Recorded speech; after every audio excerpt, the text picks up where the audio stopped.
Assalamualaikum warahmatullahi wabarakatuh. Kami dari kelompok 3A Praktikan Teknologi Farmasi 3 Steril akan mereview ulang tentang materi kontrol kualitas sediaan injeksi.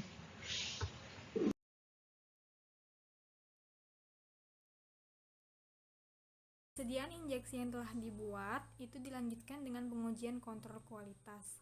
Kontrol kualitas tersebut berupa suatu usaha untuk menjamin agar hasil dari pelaksanaan atau pembuatan sediaan telah sesuai dengan rencana yang telah ditetapkan.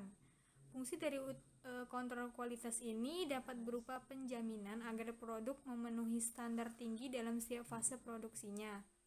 Terdapat macam-macam uji yang dapat dilakukan untuk menentukan kualitas dari sediaan injeksi, yakni uji sterilitas, uji kebocoran, uji organoleptis, uji kualitatif, uji kuantitatif, uji kejernihan, uji keseragaman bobot, uji volume, uji pH, dan uji pirogenitas. Baik, selanjutnya di sini saya akan menjelaskan persyaratan dari masing-masing uji. Yang pertama ada uji organoleptis, yaitu warna jernih tanpa zat pengoktor, tidak berbau dan tekstur berupa cairan. Yang kedua ada uji pH, yaitu pH asam askorbat harus sesuai dengan antara 5,5 sampai 7. Yang ketiga ada uji kualitatif. Yang pertama sampel plus amonium molbidat menghasilkan warna biru. Yang kedua sampel plus iodium, yaitu warna I2 menghilang. Yang keempat ada uji pirogenitas, yaitu selisihnya kurang dari sama dengan 0,6 derajat Celcius. Yang kelima ada kejernihan, yaitu jernih dan tidak terdapat partikel. Yang keenam kebocoran, yaitu wadah tidak berwarna biru yang mengartikan tidak bocor. Yang ketujuh ada uji keseragaman bobot. Persen penyimpangan tidak kurang dari 10%. Yang kedelapan ada volume, yaitu sediaan vial volumenya 5 mili, sediaan ampul volumenya 1 mili. Yang kesembilan ada uji kualitatif, sediaan 25 mg per mili, yaitu tidak kurang dari 90% dan tidak lebih dari 110%.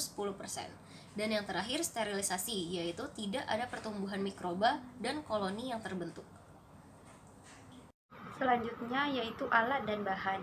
Alat pada praktikum kali ini diantaranya autoclave sebanyak 1 buah, oven sebanyak 1 buah, gelas ukur sebanyak 2 buah, gelas biker sebanyak 3 buah, pipet tetes sebanyak 3 buah, ampul 1 ml sebanyak 4 buah, vial 50 ml sebanyak 4 buah, kertas saring sebanyak 5 buah, pinset sebanyak 1 buah, spuit sebanyak 1 buah, corong kaca sebanyak 2 buah, spatula sebanyak 1 buah, perkamen sebanyak 1 buah, sudip sebanyak 1 buah, kaca arloji sebanyak 1 buah, dan erlenmeyer sebanyak 2 buah.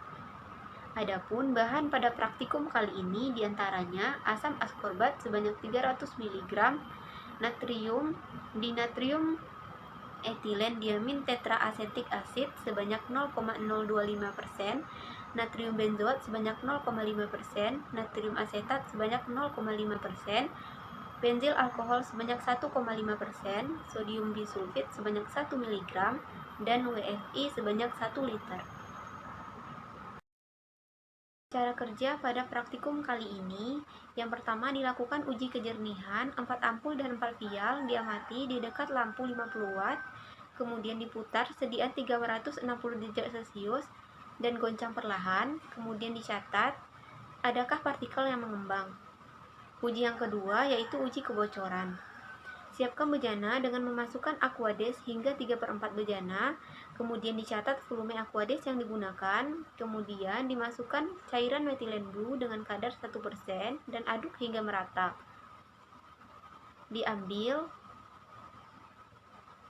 3 ampul dan 3 buah vial, kemudian dimasukkan ke dalam bejana dan jika mengapung, gunakan pemberat. Kemudian keluarkan setelah 30 menit ampul dan vial, diamati cairan di dalam sediaan. Selanjutnya, uji yang ketiga yaitu uji volume. Buka penutup vial dan patahkan leher ampul sebanyak 1 buah. Digunakan spuit injeksi dan sedot cairan dari dalam wadah, kemudian dicatat berapa volume yang ada di dalam sediaan. Selanjutnya yaitu uji pH. Untuk ampul, dari hasil pengujian volume, sedot 0,5 sampai 1 ml cairan. Diteteskan pada kertas pH mark, kemudian dibandingkan dengan indikator dan catat pH. Digunakan untuk vial, semua cairan sebanyak 25 ml dimasukkan ke dalam gelas beaker kecil yang telah dibersihkan sebelumnya. Dihidupkan pH meter dan dicelupkan stick meter di dalam larutan injeksi. Dicatat pH yang teramati. Selanjutnya yaitu uji sterilitas. Pindahkan sediaan dari wadah uji dengan speed injeksi, kemudian dimasukkan ke dalam media agar dicawan bateri di dalam kotak aseptif, diinkubasi selama 24 jam untuk bakteri dan 72 jam untuk jamur pada suhu 37 derajat Celcius. Kemudian diamati dan dihitung jumlah koloni yang ada. Uji keenam yaitu uji pirogenitas. Dilakukan penyuntikan pada 5 ekor mencit dengan NaCl fisiologis 0,2 ml per ekor secara intravena. Kemudian diukur secara pada dahi atau melalui lubang telinganya 90 menit sebelum penyuntikan dan tiap 30 menit setelah penyuntikan sebanyak 6 kali. Dipuasakan mencit selama 1 malam dan keesokan harinya disuntikan larutan aminofilin yang telah dihangatkan di dalam water bath pada suhu 38,5 derajat Celcius selama 0,2 ml per ekor secara intravena. Disuntikan pada masing-masing mencit secara perlahan ke dalam vena lateralis pada ekor, di mana waktu injeksi tidak boleh lebih dari 4 menit. Diukur temperatur mencit pada dahi atau melalui lubang telinganya 90 menit sebelum penyuntikan aminofilin dan tiap 30 menit setelah penyuntikan sebanyak 6 kali. Kemudian dicatat suhu tubuh mencit dengan interval tidak lebih dari 30 menit, dimulai 90 menit sebelum injeksi sampai 3 jam setelah injeksi. Kemudian diamati hasil, yaitu mencit tidak boleh menunjukkan perbedaan suhu lebih dari 0,6 derajat Celcius antara mencit satu dengan lainnya, karena uji akan dianggap tidak valid. Uji yang ketujuh yaitu uji organoleptis. Dilakukan menggunakan panca indera sehingga didapatkan warna, bau, dan bentuk. Selanjutnya, uji kualitatif. Dilarutkan lebih kurang 300 mg zat dalam 5-10 ml air di dalam corong pisah. Kemudian ditambahkan 4 ml amonium hidroksida 6N, kemudian diekstraksi 4 kali, tiap kali dengan 15 mg kloroform P, dan dikumpulkan ekstrak kloroform.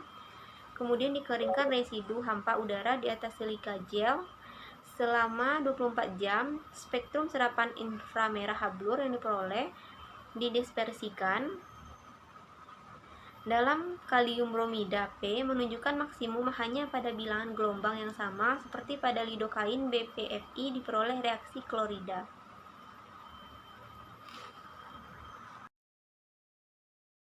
Baik, untuk hasil praktikum teknologi farmasi 3 steril minggu ini berupa hasil evaluasi sediaan ampul dan sediaan vial. Evaluasi tersebut meliputi uji organoleptis, uji pH, uji kualitatif, uji pirogenitas, uji kejernihan, uji kebocoran, uji keseragaman bobot, uji volume, uji kuantitatif, dan uji sterilitas. Berikut hasil pengujian tersebut.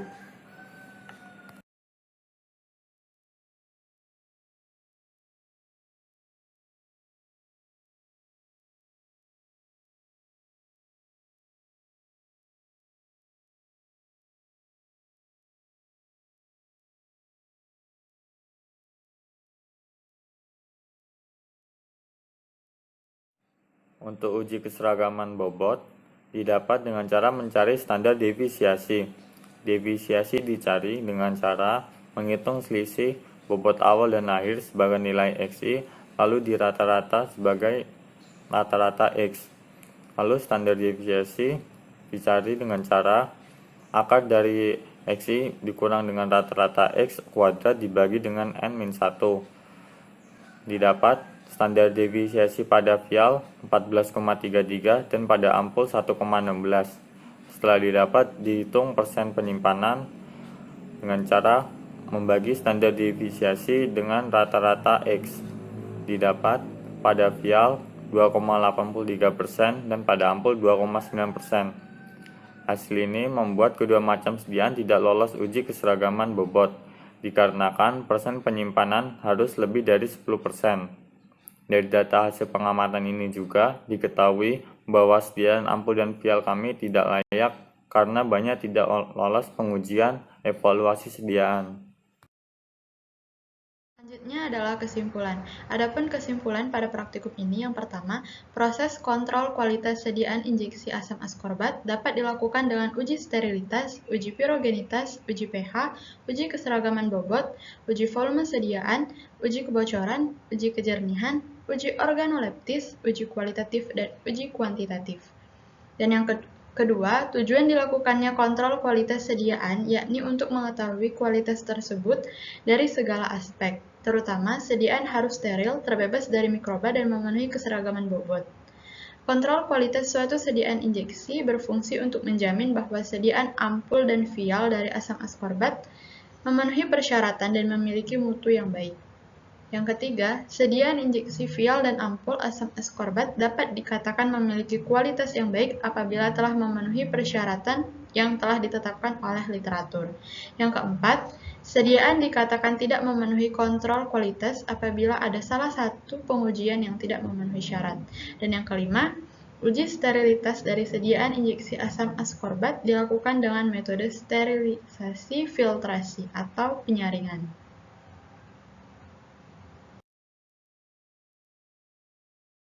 Sekian video review ulang dari kami akhiri. Wassalamualaikum warahmatullahi wabarakatuh. Terima kasih telah menyaksikan, sampai jumpa lagi.